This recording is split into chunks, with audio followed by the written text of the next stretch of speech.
नमस्कार दोस्तों, स्वागत है आपका आज के मुख्य समाचार में, जिसमें सबसे पहली बड़ी खबर में आपको बताएंगे कि भारतीय वायुसेना ने उड़ाई चीन की नींद। चीन से तनातनी के बीच भारतीय वायुसेना की चाक चौबंद तैयारी, और इसी के साथ लद्दाख में राफेल और मिराज ने भर दी है उड़ान। इसी के साथ दूसरी बड़ी खबर में आपको बताएंगे कि भारत और चीन के बीच कोर कमांडर स्तर की बातचीत है आज, और अगर आज बाज नहीं आया चीन तो फिर भारत की सरकार ले सकती है बड़ा फैसला। सेना का 20 से ज्यादा चोटियों पर है कब्जा, और अब चीन को सबक सिखाने का समय आ गया है। इसी के साथ तीसरी बड़ी खबर में आपको बताएंगे कि डोनाल्ड ट्रंप को खत में जहर भेजने वाली महिला हो गई है गिरफ्तार, जिसके बाद जांच जारी है और इसकी आंच चीन तक आ सकती है, और अब चीन का इलाज होना तय है। तो दोस्तों, हर एक खबर की गहराई में आपको ले जाएंगे, लेकिन उससे पहले अगर आपको भी भारत की सेना और पीएम मोदी पर पूरा भरोसा है तो आप अभी इस वीडियो को लाइक कीजिए और इस लाल बटन को दबा के इस चैनल को फ्री में सब्सक्राइब करके घंटी बजाइए और कमेंट में लिखिए जय हिंद। दोस्तों, रुक करते हैं बड़ी खबरों की तरफ।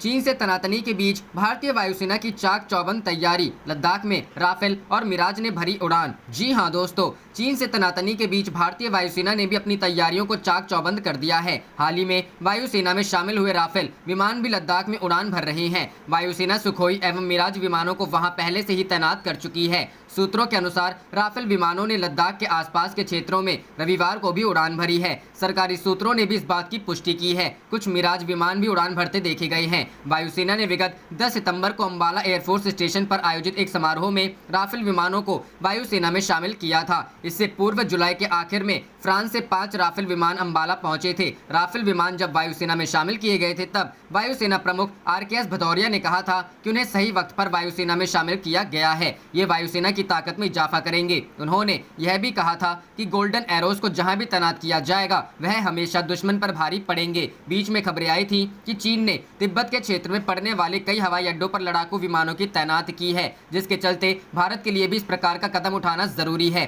पिछले दिनों वायुसेना प्रमुख ने भी LAC के करीब स्थित वायुसेना केंद्रों का दौरा कर तैयारियों का जायजा लिया था। भारत और चीन के बीच कोर कमांडरों की वार्ता आज। भारत और चीन की सेनाओं के बीच कोर कमांडरों की छठे दौर की बातचीत आज मोल्डो में होने जा रही है। इसमें मुख्य रूप से पूर्वी लद्दाख में दोनों देशों के सैनिकों को पीछे हटाना और तनाव घटाने पर बनी 5 सूत्री सहमति के क्रियान्वयन पर मुख्य रूप से ध्यान केंद्रित किया जाएगा। सरकारी सूत्रों ने रविवार को यह जानकारी दी। उन्होंने बताया कि पूर्वी लद्दाख में वास्तविक नियंत्रण रेखा से चीन की ओर मोल्डो में सुबह 9 बजे यह वार्ता शुरू होने वाली है। सूत्रों ने बताया कि भारतीय प्रतिनिधिमंडल में पहली बार विदेश मंत्रालय से एक संयुक्त सचिव स्तर के अधिकारी के इसमें हिस्सा होने की उम्मीद है। उन्होंने बताया कि भारत इस वार्ता में कुछ ठोस नतीजे निकलने की उम्मीद कर रहा है। भारतीय सेना लद्दाख में 20 ऊंची चोटियों पर काबिज। भारतीय सेना पिछले कुछ वक्त में पूर्वी लद्दाख में पैंगोंग झील के निकट टकराव वाले क्षेत्रों के आसपास 20 ऊंचाई पहाड़ियों पर अपना कब्जा जमा चुकी है। सरकारी सूत्रों ने रविवार को यह जानकारी दी। चीन और भारत के बीच सोमवार को कोर कमांडर स्तर की छठवें दौर की वार्ता के पहले भारत की सामरिक बढ़त को बेहद महत्वपूर्ण माना जा रहा है। रुक करते हैं अगली खबर की तरफ। भारत और चीन के बीच कोर कमांडरों की वार्ता आज। सेना का 20 से अधिक चोटियों पर वर्चस्व। जी हां दोस्तों, भारत और चीन की सेनाओं के बीच कोर कमांडरों की छठे दौर की बातचीत आज मोल्डो में होने जा रही है। इसमें मुख्य रूप से पूर्वी लद्दाख में दोनों देशों के सैनिकों को पीछे हटाना और तनाव घटाने पर बनी 5 सूत्री सहमति के क्रियान्वयन पर मुख्य रूप से ध्यान केंद्रित किया जाएगा। सरकारी सूत्रों ने रविवार को यह जानकारी दी। उन्होंने बताया कि पूर्वी लद्दाख में वास्तविक नियंत्रण रेखा से चीन की ओर मोल्डो में सुबह 9 बजे यह वार्ता शुरू होने वाली है। सूत्रों ने बताया कि भारतीय प्रतिनिधिमंडल में पहली बार विदेश मंत्रालय से एक संयुक्त सचिव स्तर के अधिकारी के इसमें हिस्सा होने की उम्मीद है। उन्होंने बताया कि भारत इस वार्ता में कुछ ठोस नतीजे निकलने की उम्मीद कर रहा है। शंघाई सहयोग संगठन से अलग 10 सितंबर को मॉस्को में विदेश मंत्री S जयशंकर और उनके चीनी समक्ष वांग यी के बीच हुई बैठक में दोनों पक्ष सीमा विवाद हल करने पर एक सहमति पर पहुंचे थे। इन उपायों में सैनिकों को शीघ्रता से हटाना, तनाव बढ़ाने वाली कार्रवाई से बचना,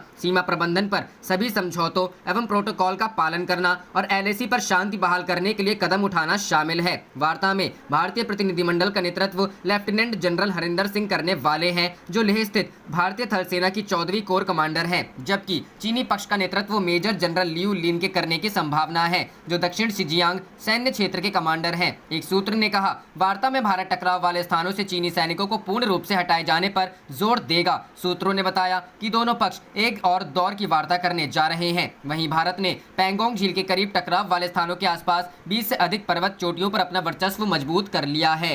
रुख करते हैं अगली खबर की तरफ। डोनाल्ड ट्रंप को खत में जहर भेजने वाली महिला गिरफ्तार, जांच जारी। जी हां दोस्तों, व्हाइट हाउस को मिले जहरीले रसायन वाले एक लिफाफे को भेजने की संदेह में एक महिला को न्यूयॉर्क कनाडा सीमा पर गिरफ्तार किया गया है। 3 कानून प्रवर्तन अधिकारियों ने रविवार को द एसोसिएटेड प्रेस को ये जानकारी दी। इस सप्ताह के अंत में व्हाइट हाउस पहुंचने से पहले पत्र को रोक दिया गया था। अधिकारियों ने कहा कि महिला को अमेरिकी सीमा शुल्क और सीमा सुरक्षा अधिकारियों ने बफेलो के पास पीस ब्रिज की सीमा पर हिरासत में लिया और उसे संघीय आरोपों का सामना करने की उम्मीद है। उसका नाम अभी जारी नहीं किया गया। शनिवार को पैकेट में रसीन की उपस्थिति की पुष्टि करने के लिए 2 परीक्षण किए गए थे। व्हाइट हाउस में पहुंचने से पहले सभी पत्रों की छटनी और जांच की जाती है। लेकिन कैस्टर बीन्स से निकाले जाने वाला एक अत्यधिक विषैला पदार्थ है जिसका उपयोग आतंकी हमलों में किया जाता है। इसका उपयोग पाउडर, धुंध, गोली या एसिड के रूप में किया जा सकता है। यदि कोई जहर लेता है तो यह पेट और आंतों की उल्टी और आंतरिक रक्तस्राव का कारण बनता है। संघीय जांच ब्यूरो और सीक्रेट सर्विस इस मामले की जांच कर रहे हैं।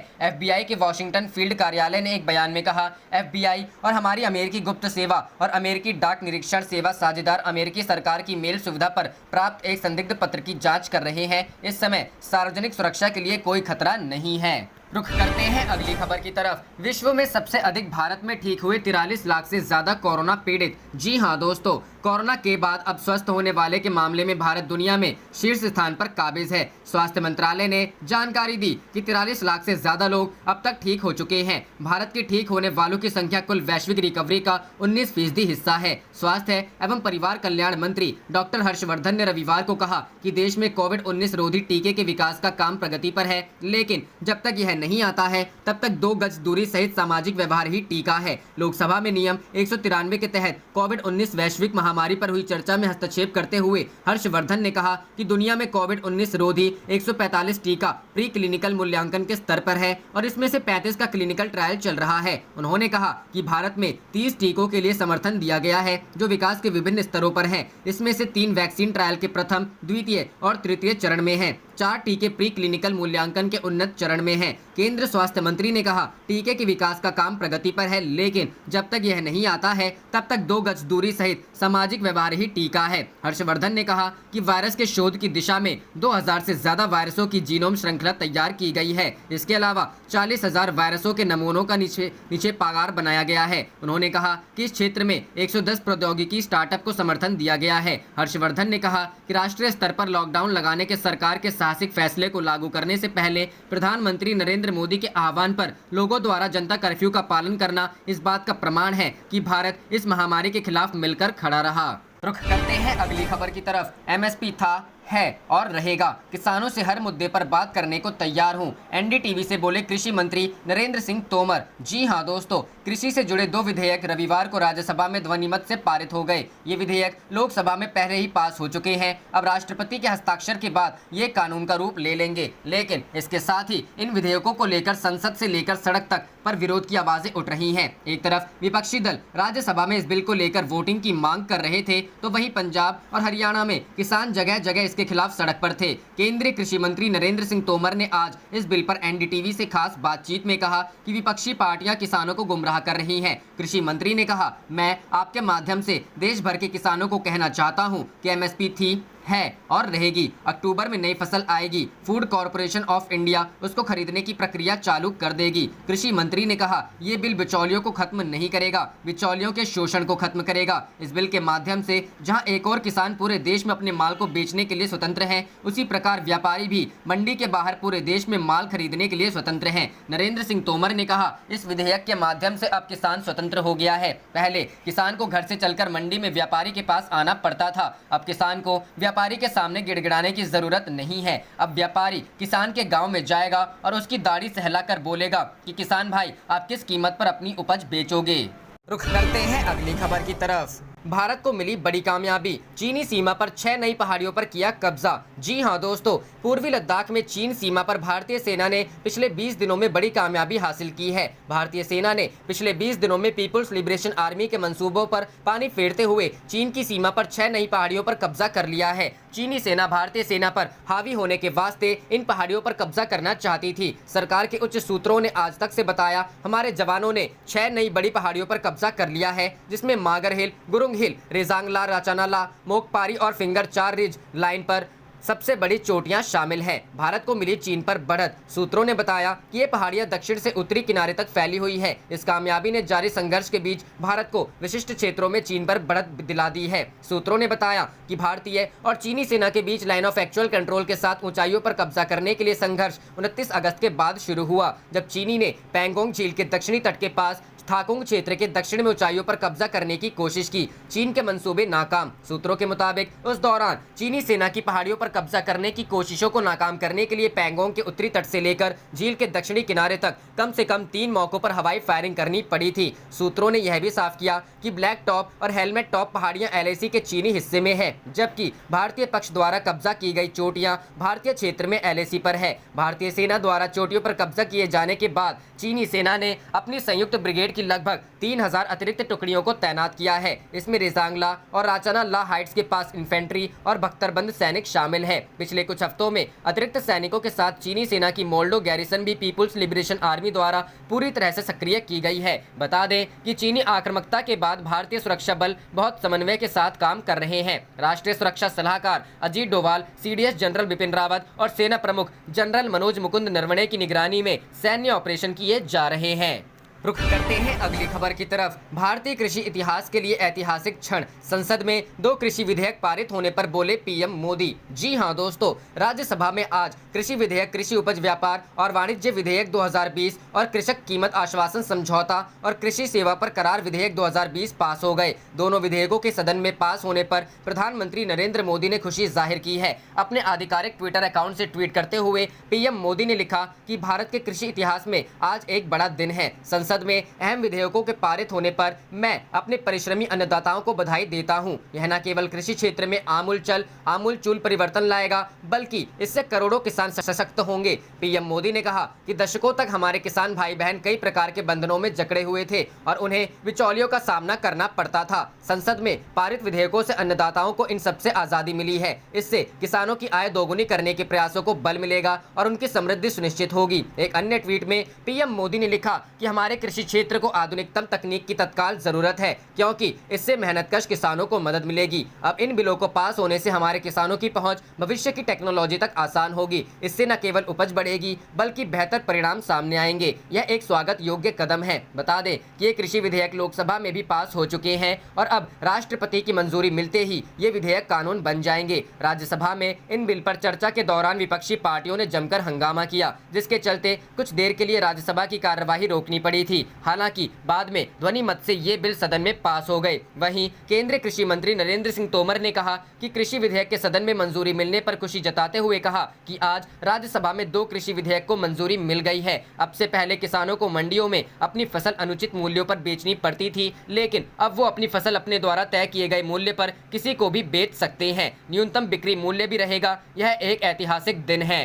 रुख करते हैं अगली खबर की तरफ। ड्रैगन की धमकियों पर ताइवान का जवाब। चीन से सैन्य खतरा बहुत वास्तविक, लेकिन हम भी तैयार। जी हां दोस्तों, चीन की दादागिरी और धमकियों पर ताइवान के विदेश मंत्री जोसेफ वू ने हाल ही में प्रकाश डाला कि चीन से सैन्य खतरा बहुत वास्तविक है और ताइपे की तैयारी भी बहुत गंभीर है। उन्होंने कहा कि हम हर दिन सैन्य खतरे से निपटने की कोशिश कर रहे हैं। हम दशकों से खतरे में हैं और इसलिए हम ताइवान के खिलाफ चीन की सैन्य कार्रवाइयों को देख रहे हैं। हमारी सेना दोनों पक्षों के बीच संभावित सैन्य संघर्ष के लिए खुद को तैयार करने की कोशिश कर रही है। उन्होंने कहा कि दोनों देशों के बीच सैन्य संघर्ष हम नहीं चाहते हैं, लेकिन अगर ऐसा हो रहा है तो यह किसी के हित में ही नहीं है। चीन ने ताइवान स्ट्रेट में शुक्रवार को 18 और शनिवार को 19 फाइटर जेट और बॉम्बर्स भेजे। चीनी रक्षा मंत्रालय के वक्ता वरिष्ठ कर्नल रेन गुओ कियांग ने कहा कि जो लोग आग से खेलते हैं वे जलने के लिए बाध्य होते हैं। बता दें कि दशकों से चीनी सरकार ने ताइवान पर अधिकार का दावा करती आ रही है। यद्यपि ताइवान को संयुक्त राष्ट्र द्वारा मान्यता प्राप्त नहीं है, जिस कारण इसकी सरकार अमेरिका के साथ संबंध बनाए रखती है, लेकिन चीनी प्राधिकरण को यह स्वीकार नहीं है। रुख करते हैं अगली खबर की तरफ। PM मोदी कोरोना वायरस के बढ़ते मामलों पर 7 राज्यों के मुख्यमंत्रियों के साथ बुधवार को करेंगे चर्चा। जी हां दोस्तों, देश में कोविड-19 से सबसे अधिक प्रभावित 7 राज्यों के मुख्यमंत्रियों के साथ प्रधानमंत्री नरेंद्र मोदी कोरोना वायरस की स्थिति पर चर्चा करेंगे। यह चर्चा 23 सितंबर को वीडियो कॉन्फ्रेंसिंग के माध्यम से होगी। देश के अधिकांश राज्यों में पिछले कुछ हफ्तों में कोविड के मामलों की संख्या में बहुत वृद्धि हुई है। 7 राज्यों में दिल्ली, महाराष्ट्र और आंध्र प्रदेश शामिल हैं, जो अब तक देश में कोरोना से सबसे ज्यादा प्रभावित हैं। है। शनिवार को देश में एक दिन में 93,337 नए संक्रमण मामले सामने आए और संक्रमितों की संख्या 53 लाख पार हो गई। पिछले 24 घंटों में 95,880 कोरोना वायरस मरीज रिकवर भी हुए। स्वास्थ्य मंत्रालय के आंकड़ों से पता चला है कि देश में रिकवरी रेट अब 79.28% है। रुक करते हैं अगली खबर की तरफ। नेपाल की जमीन कब्जाने से भी बाज नहीं आया चीन, बना ली 9 बिल्डिंग। जी हां दोस्तों, अपनी जमीन की भूख शांत करने के लिए चीन ने अब अपने कथित दोस्त नेपाल की जमीन हड़प ली है। जानकारी के मुताबिक चीन ने केवल नेपाल की जमीन पर कब्जा किया, बल्कि वहां 9 बिल्डिंग खड़ी कर ली है और नेपाल को इसकी खबर तक नहीं हुई, जबकि चीन को नेपाल अपना सबसे बड़ा हमदर्द और दोस्त बताता रहा है। नेपाल की जमीन पर बनाई 9 बिल्डिंग। जानकारी के मुताबिक चीन ने नेपाल सरकार को भरोसे में लिए बगैर उसके सीमावर्ती हुमला जिले में घुसकर जमीन कब्जा ली है। इन जगहों पर उसने 9 बिल्डिंग बना ली है और उसे अब वो इन जमीनों को अपनी बता रहा है। नेपाल चीन का सहयोगी देश होने के बावजूद उसके इस कदम से परेशान है। चीन ने अब नेपाली नागरिकों को पूरे इलाके में घुसने से रोक दिया है। सरपंच ने सरकार को दी जानकारी। लपचा ग्राम सभा के सरपंच विष्णु बहादुर लामा ने बताया कि वो अपने इलाके में घूमने के लिए निकले थे, लेकिन चीनी सैनिकों ने लीमी गांव में प्रवेश से रोक दिया। वहां पर चीनी सेना निर्माण कार्य कर रही है और 9 बिल्डिंग पूरी तरह से तैयार भी हो गई है। लामा ने कहा कि उन्होंने चीनी सैनिकों से बातचीत की कोशिश की, लेकिन वो असफल रहे और उन्हें वहां से वापस लौटा दिया गया। रुख करते हैं अगली खबर की तरफ। लद्दाख में हार के बाद अरुणाचल की सीमा पर चीन की नई साजिश का खुलासा। जी हां दोस्तों, एक बार फिर चीन ने अपना विश्वासघाती चरित्र दिखाया है। गलवान और पैंगोंग में चीन को पराजय मिली तो शी जिनपिंग की सेना नए मोर्चे पर तनाव पैदा करने में जुट गई है। अरुणाचल प्रदेश की सीमा पर चीन की नई साजिश की पोल खुल गई है। अरुणाचल प्रदेश के पास LAC पर 6 इलाकों में चीन ने जवानों की तैनाती बढ़ाई है। अपर सुबानसिरी के असापिला, लोंगजू, बीसा और माझा में तनाव है। चीन ने अरुणाचल के बीसा में LAC के पास सड़क भी बनाई है। भारतीय सेना चीन की चुनौती का जवाब देने के लिए तैयार है। अरुणाचल प्रदेश में LAC के 4 संवेदनशील क्षेत्रों में सेना सतर्क है। पश्चिमी सीमा पर पिटने के बाद चीन पर पूरब में षड्यंत्र का जाल बुन रहा है। खास बात यह है कि चीन की सेना की गतिविधियां उन इलाकों में विशेष रूप से देखी जा रही हैं जहां 1962 में दोनों देशों की सेना के बीच संघर्ष हुआ था। सूत्रों के मुताबिक 1962 के युद्ध के समय के 6 विवादित इलाकों में और 4 संवेदनशील इलाकों में सतर्कता बढ़ा दी गई है। चीन अपर सुबानसिरी जिले के असापिला, लोंगजू, बीसा और माझा में तनाव के हालात पैदा करने की कोशिश में है। खबर है कि चीन ने बीसा के पास LAC के पास एक सड़क भी तैयार की है। चीन की इस नई साजिश से एक बार फिर साबित होता है कि उसकी कथनी और करनी कभी एक नहीं हो सकती। चीन LAC पर तनाव घटाने का दावा करता है, लेकिन उसका रवैया आक्रामक है। लेकिन चीन की किसी भी हरकत से निपटने के लिए हिंद की सेना पूरी तरह तैयार है। चीन की चुनौती से निपटने के लिए पेट्रोलिंग बढ़ाई गई है। चीन पूरे असापिला सेक्टर पर अपना दावा करता है। असापिला रणनीतिक रूप से अहम इलाका है। इस पर नियंत्रण करके चीन भारत दबाव बनाने की साजिश में है, लेकिन बेहद ऊंचाई पर स्थित असापिला सेक्टर में सर्दियों में चीन की सेना यहां टिकने की हिम्मत नहीं जुटा सकती। चीन को लगता है कि सर्दियों के मौसम में ऊंची चोटियों पर तैनात भारतीय सैनिकों के लिए ठहरना आसान नहीं है, लेकिन ठंडे मोर्चों पर भारतीय सैनिकों की जबरदस्त तैयारी है। गर्मी में चीन के गुरूर को हिंद की सेना ने गर्त में मिलाया है। अब सर्दी में हिसाब पूरा करने की तैयारी है। रुक करते हैं अगली खबर की तरफ। हिमालय की ठंड से निकली ड्रैगन की अकड़, भारत की चीन के साथ जैसे को तैसा वाली स्ट्रेटजी। जी हां दोस्तों, पैंगोंग त्सो लेक के किनारे की चोटियों पर चीनी सैनिकों का दम फूल रहा है। देपसांग में ड्रैगन की सांसें उखड़ रही हैं। अभी तो ठंड शुरू ही हुई है। लद्दाख में हिमालय की ठंड ने अभी ही चीन की सारी अकड़ ढीली कर दी है। लद्दाख में चीनी सैनिकों के गिरने, बेहोश होने, ऑक्सीजन चढ़वाने और अस्पताल जाने के वीडियो जिनपिंग को परेशान कर रहे हैं, तो नई दिल्ली में भी इसकी लाइव स्ट्रीमिंग हो रही है। प्राइम मिनिस्टर ऑफिस में चीन की ये सारी कमजोरियां दिखाई जा रही हैं और इसी को देखकर आगे की स्ट्रेटजी प्लान की जा रही है। नई दिल्ली में शुक्रवार को चाइना स्टडी ग्रुप की टॉप लेवल मीटिंग हुई, जिसमें चीन को लेकर भारत सरकार की लॉन्ग टर्म स्ट्रेटजी पर चर्चा की गई। चाइना स्टडी ग्रुप में defence minister Rajnath Singh, foreign minister S Jaishankar, NSA Ajit Doval, CDS general Vipin Rawat और सेना प्रमुख जनरल MM नरवणे के अलावा एयर चीफ, नेवी चीफ शामिल हैं। चाइनीज आर्मी कमांडर के साथ छठे दौर की बातचीत होने वाली है। उससे पहले सरकार ने ग्राउंड सिचुएशन को बारीकी से डिकोड किया। मोदी सरकार चीन के साथ जैसे को तैसा वाली स्ट्रेटजी बनाकर चल रही है। ग्राउंड की रणनीति ग्राउंड सिचुएशन से तय की जा रही है। डिप्लोमेटिक लेवल पर चीन के झांसे और चीनी बयानबाजी पर ध्यान नहीं देने की स्ट्रेटजी बनाई गई है। जब तक अप्रैल 2020 वाली यथास्थिति बहाल नहीं होती, भारतीय सेना के पीछे हटने का सवाल ही नहीं है। इसमें चाहे जितना समय लगे, सरकार धैर्य के साथ इंतजार करेगी। पैंगोंग त्सो लेक के नॉर्थ और साउथ की चोटियों में में भारतीय सेना ने मोर्चा जमा लिया है। फिंगर 4 के पश्चिम में भारतीय सेना ने वॉच टावर बनाया है। लेक के दक्षिण में ब्लैक टॉप से चीनी सैनिकों की सारी हरकतों को देखा जा सकता है। उन्हीं चोटियों पर लगी सेना की दूरबीनों ने ठंड से बीमार हो रहे चीनी सैनिकों को देखा है। चीनी तोप के जवाब में भारत ने तोप तैनात किया है। चीनी टैंक के जवाब में भारत ने भी टैंक लगाया है और लद्दाख में इंडियन एयरफोर्स की सुप्रीमेसी की तो दुनिया कायल है। लेकिन फिलहाल तो चाइनीज सैनिक ठंड से हलकान हो रहे हैं। 16 से 17,000 फीट की ऊंचाई पर पैंगोंग त्सो झील के आसपास रात में तापमान -1 से -2 डिग्री सेल्सियस तक पहुंच जाता है। ठंड के दिनों में यह टेम्परेचर -30 डिग्री सेल्सियस तक पहुंच जाता है। यानी चीन के लिए आने वाले दिन अभी और मुश्किल होने वाले हैं। आप देख रहे थे आपका अपना चैनल जय हिंद जय भारत।